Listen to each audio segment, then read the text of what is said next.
C'est une image folle. J'arrive pas à comprendre ce qui s'est passé. Alors qu'il était à moto sur l'autoroute, Hugo a été percuté par une voiture de police. À ce moment-là, je me dis, si je tombe, je suis mort. La scène s'est déroulée mardi 14 octobre sur l'autoroute A4 au niveau de Charenton-le-Pont à la sortie de Paris. En fait, j'ai la voiture de police qui arrive très vite derrière moi avec les gyrophares et la sirène, que j'avais déjà croisé auparavant, donc je savais qu'ils étaient en intervention. Quand je prends l'information qu'ils sont derrière moi, mon but c'est forcément de me ranger, me décaler et de leur laisser le passage. Donc moi, à ce moment-là, je suis sur la voie tout à gauche. Eux, ils sont derrière moi. Ils sont peut-être, je pense qu'ils sont à 10 secondes environ de moi. Et donc je pouvais pas me rabattre tout de suite, parce que voilà, faut que je me rabatte en sécurité. Et je vois un espace un peu plus loin, donc j'attends cet espace. Comme on le voit sur la vidéo, Hugo se rabat pour laisser passer la voiture de police qu'il avait dépassée quelques kilomètres plus tôt. Il ralentit pour revenir à la vitesse des autres véhicules et c'est là que la voiture de police fait un écart et vient percuter la moto d'Hugo. En zoomant, on voit même la fenêtre côté passager s'ouvrir. Un des policiers sort son bras et semble taper sur la moto. Une fois rentré chez lui et encore traumatisé après ce qui vient de se passer, Hugo publie un message sur ses réseaux sociaux pour raconter ce qu'il vient de vivre. J'ai pas beaucoup de monde, moi j'ai 800 followers, c'est-à-dire des personnes que je connais de près ou de loin. Et rapidement, une vidéo fait surface. Et en fait, c'est que 24 heures plus tard qu'on me demande en fait si c'est moi sur la vidéo qui est sur Snapchat.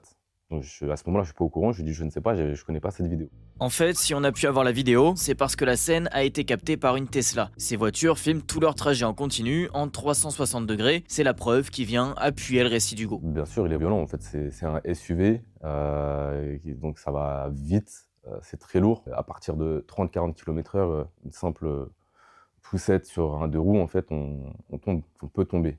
Mais à la vitesse sur l'autoroute, il n'y a aucune chance que n'importe quel motard reste debout juste par sa qualité de motard. Et là, qu'est-ce qui vous a sauvé du coup?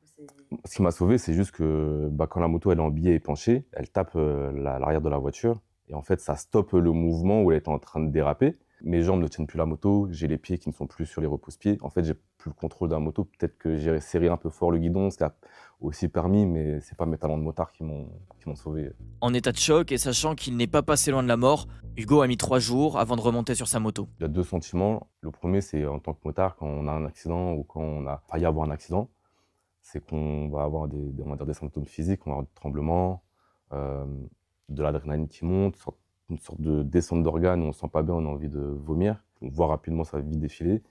Et le deuxième, c'est en fait l'incompréhension, je suis sous le choc. Si ça avait été une voiture lambda, je pense que ça aurait été différent, mais là, sachant que c'est une voiture de police et qui en plus part, à ce moment-là, j'arrive pas à comprendre ce qui s'est passé. D'ailleurs, on voit sur la vidéo qu'en fait, il y a un scooter à ma droite, il relève sa visière, on se regarde, incrédule. C'est une violence policière parce qu'à ce moment-là, il porte l'uniforme de police. Après, c'est pas une attaque contre moi de l'institution qui est la police, c'est une attaque de ces policiers bien particuliers. J'ai jamais eu de problème avec la police, jamais fait de garde à vue de ma vie. J'ai un casier judiciaire qui est vierge.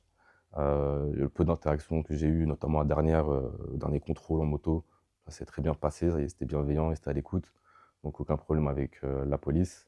Mon problème, c'est avec les policiers qui ont porté atteinte à ma vie. Une plainte a été déposée pour tentative de meurtre par personne dépositaire de l'autorité publique avec arme par destination et une enquête a été ouverte et confiée par le parquet de Créteil à l'IGPN. Ce qu'ils ont fait, si on prend juste cette partie-là, c'est interdit, ils n'ont pas le droit. Peu importe la raison en fait, ils n'ont pas le droit. Là, en plus, ils partent, ça veut dire qu'ils n'étaient pas là pour moi, ils ne cherchent pas à m'arrêter, ils accélèrent et ils partent.